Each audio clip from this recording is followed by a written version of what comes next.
Parents, the following program is intended for people over the age of 13. If your kids are younger than that, please use the YouTube Kids app.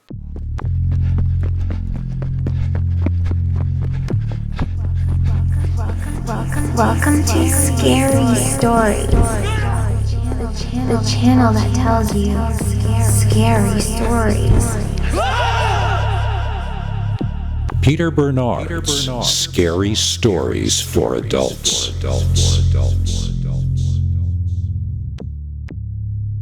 Welcome to Scary Stories NYC.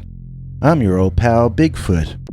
We've got two new Dogman stories, which both allegedly took place recently.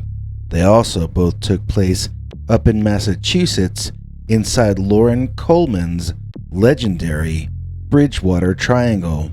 That's sort of a mix between the Bermuda Triangle and Skinwalker Ranch, and it's located just south of Boston.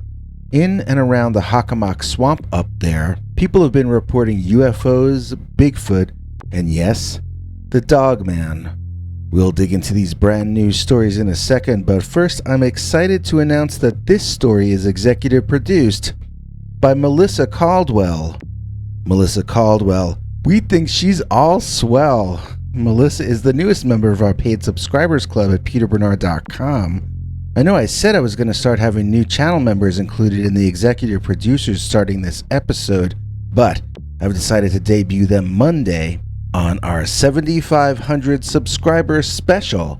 But whether you join us at peterbernard.com, as all swell Melissa Caldwell did, or by clicking that join link under this video on YouTube, either way, you get links to over 8 hours of scary, uncensored Dogman videos far too wild to ever run on this channel. Plus, you get a new uncensored story each Sunday.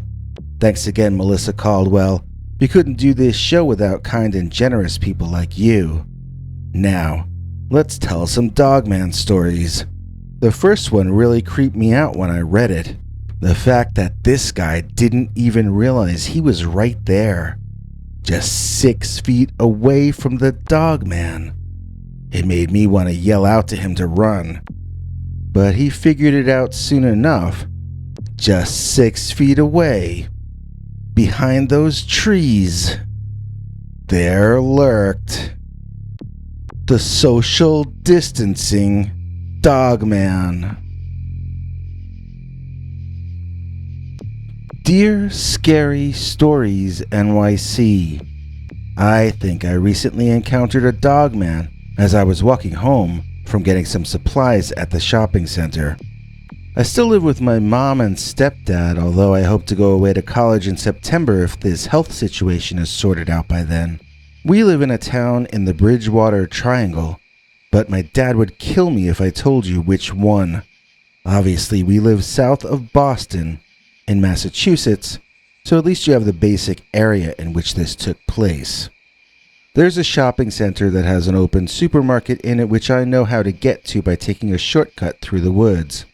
I was returning home from a shopping run, and it was growing dark out. Ironically, it wasn't in the forest that I encountered what I think had to have been a Dogman, but after I exited the woods when I got to the dirt path leading back to town. It's only forested on one side at that point, with county buildings on your left as you head toward home. I could hear someone or something in the woods to my right, which I took note of but wasn't bothered by.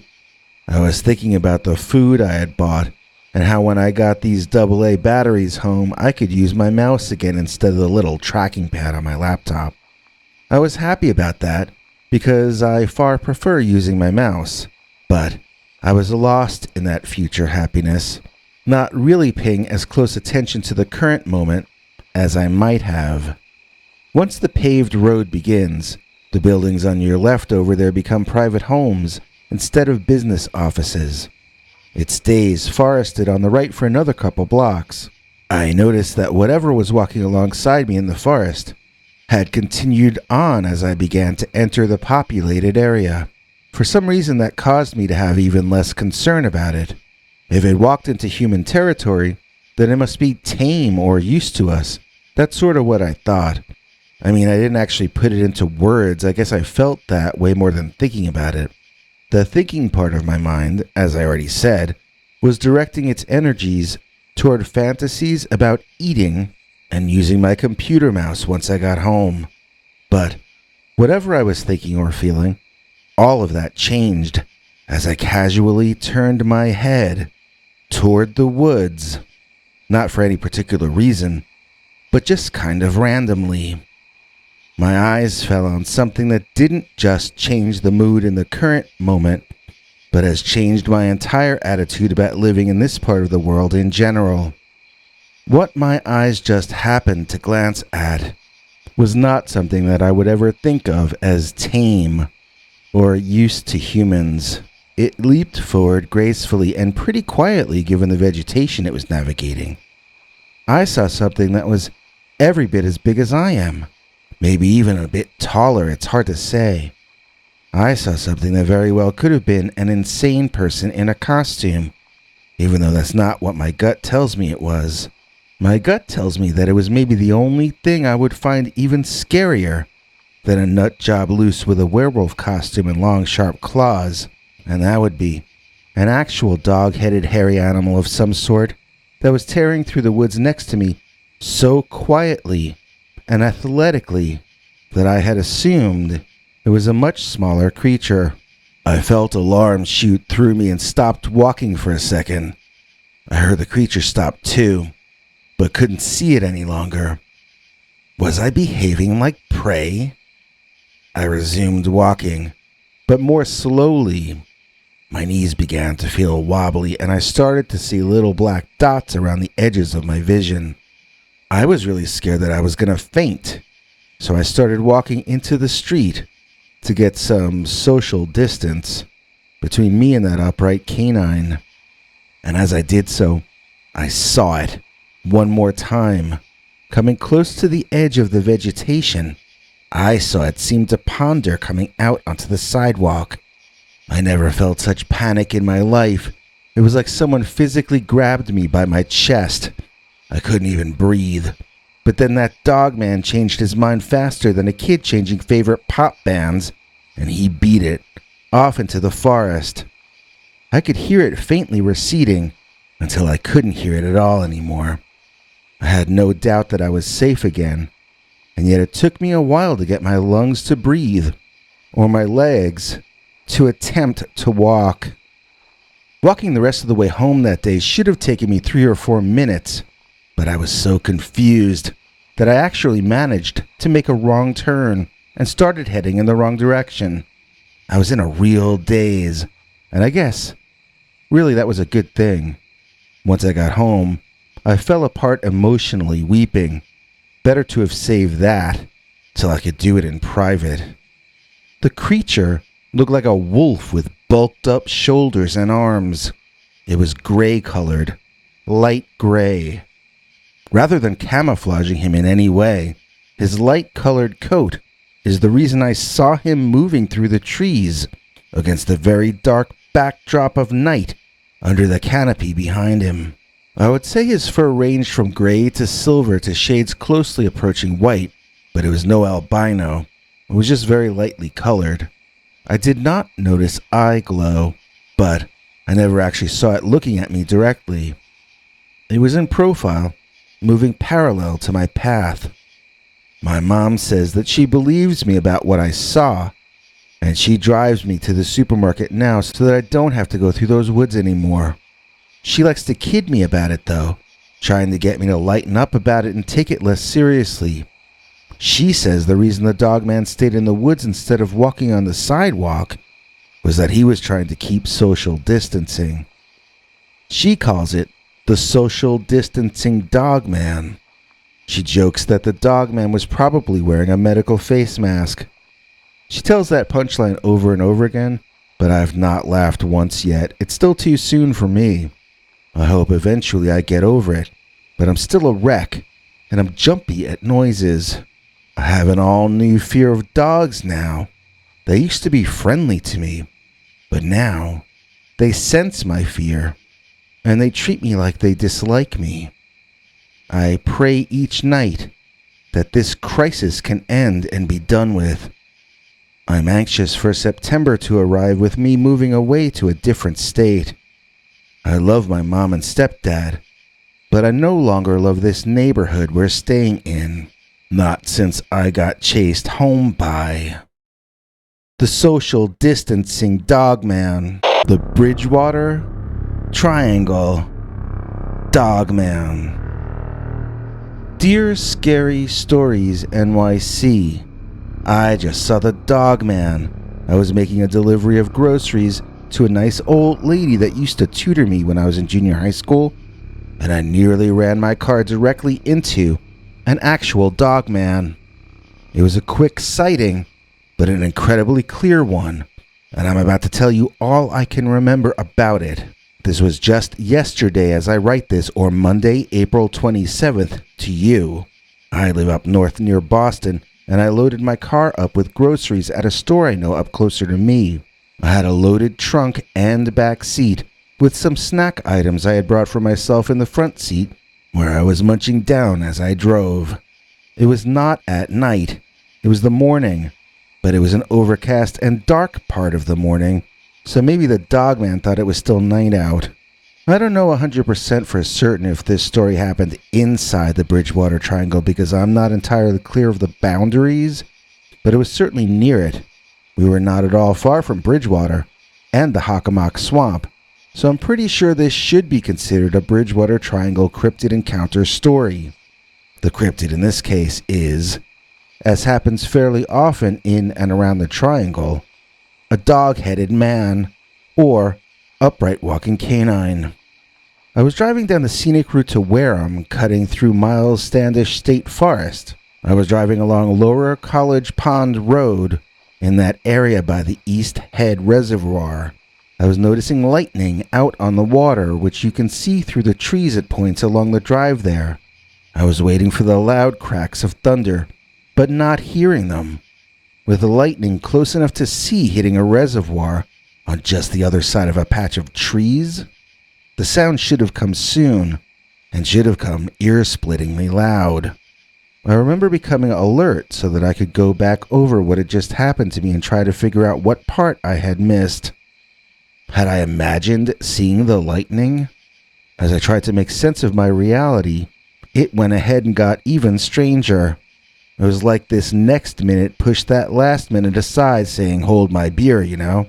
Because in that next minute, I saw the strangest thing I ever hoped to see. There, on my right, I caught sight of a hairy, naked linebacker with an animal head and a tail tumbling out of the forest onto the road in front of me.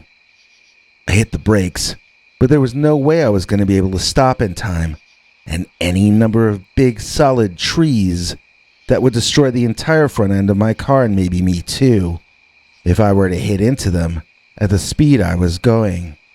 The fur-covered linebacker somersaulted on his back, landing on his dog-like feet, and was off the road, into the woods on the other side, before I realized I didn't need to hit the brakes any longer. I regained control of my vehicle, then sped back up to the limit, never actually having stopped for the Dogman.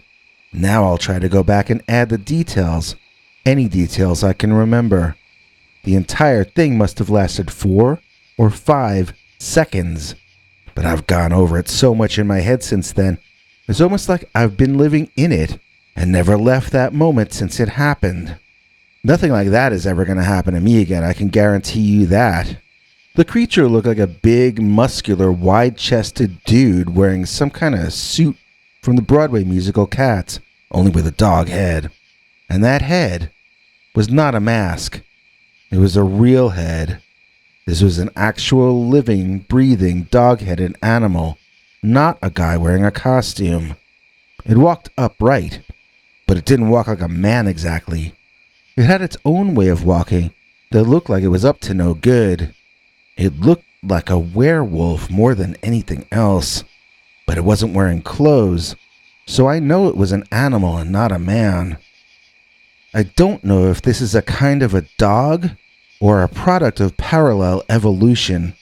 What I mean to say is, It could have been something that looked like a dog but actually wasn't. I don't know what else it could have been though. I mean, it looked like a canine that spent a lot of time pumping iron at the gym. The coloring on the monster was more like a calico cat than anything else I've seen before. It had a lot of different kinds of browns, but it also had whites and blacks mixed in. The fur color was patchy too, like a calico, except on the face, where it was an intricate mix of blacks and browns. The eyes seemed to glow, but I think it could have just been an illusion caused by the darkness of the face around them. Nevertheless, for the only split second when it was facing toward me, those eyes shone out with alarming brightness, adding an extra shock on top of the rest of the experience. Not that there was any aspect of any of this that I was expecting to see. Have you ever watched the original Willy Wonka movie with Gene Wilder? When he makes his first appearance, he walks with a limp and a cane. He appears to trip, and we gasp as he falls. But then, he does a graceful somersault and takes a bow so that you know you've been had. This was sort of like that, except I'm not sure what part was real or what part was the put-on. When I first saw the Dogman emerging from those woods, I thought he had tripped over something and was about to hit the pavement hard, directly in the path of where I was driving. I was quite convinced that this was actually happening as I was in the process of panicking and getting ready to meet my maker. If that Dogman had collapsed in front of my car, then I don't think anything I could have done would have resulted in anything but disaster for me. I don't think I could have gotten past him, and I don't think I could have gotten around him. So when, instead of going splat on the black tar, he landed on the back of his shoulders and did a somersault, landing on his back legs the way a human gymnast would have landed on her feet, it was breathtaking in the original sense of the word. I gasped and literally had the breath taken away from me. I was so surprised and awed by what I happened to be witnessing. Although I did get to see the front of its face once, I don't think it ever really noticed me at all. I was afraid of us crashing into each other, but this thing wasn't, because it already knew about its own speed and agility. It had no trouble at all avoiding a fate that would have doomed any other kind of animal I can think of. This, more so than the lion, seemed to me to be the true king of the beasts. This was something so far above the rest of them as to be almost as unique as humanity itself. Or maybe more unique than we are. That is, assuming it was a real animal in the normal sense, because the Bridgewater Triangle is a weird place. Some people like Lauren Coleman say that it might be a bridge or portal area, someplace where different worlds or realities get close enough to each other that you can hop off of one and hop onto another. Maybe dogmen are things we can see and feel and touch that aren't actually real at all. At least, not if we define real as something which actually exists in our reality. Even though I saw it with my own eyes, I don't really think that calico cat Dogman exists in reality. Nick Redfern has a new book out that suggests that the British and American governments have access to hallucinogens that they could put in the air in a location so that they can then observe how people behave afterward. Redfern thinks that may partially explain what happened at Rendlesham Air Force Base so many years ago. I'm not suggesting that the road I was driving on had been treated by government agents in hazmat suits, but I am suggesting that there are more things in heaven and earth than that guy Horatio ever heard of. There might be explanations for what I saw that I wouldn't even understand if you explained them to me, if you demonstrated them to me. This event that happened and that I witnessed was so bizarre that I feel as though I have to reserve my opinion about whether it actually happened or what exactly it was that happened. I don't really know what the Bridgewater Triangle is either. What is the Hockomock Swamp really? Why do people see such strange things there? Why do such odd events keep getting reported from the vicinity of the place. Whenever I think about what I saw on that day, I feel scared all over again. It's not just the feeling of being frightened because you're in danger. It's also fear resulting from the awareness that what is happening is completely impossible. Not only impossible, but wrong. It's something that couldn't happen, and it's something that really shouldn't happen either. And that's why I remain thoroughly freaked out by my sighting of the Bridgewater Triangle Dogman. And now, get ready for an all-new, completely uncensored, slightly bloody, and absolutely terrifying new Dogman story. Oh, wait. YouTube won't allow me to tell you stories like that on this channel. If you want to hear that, you're going to have to go to peterbernard.com and sign up for our paid subscribers club. You can choose any price you can afford for a 1-month subscription, and then every weekend, we tell you a story YouTube would never allow us to tell you on this channel. See you this Sunday for an all-new, very scary, completely uncensored Dogman story.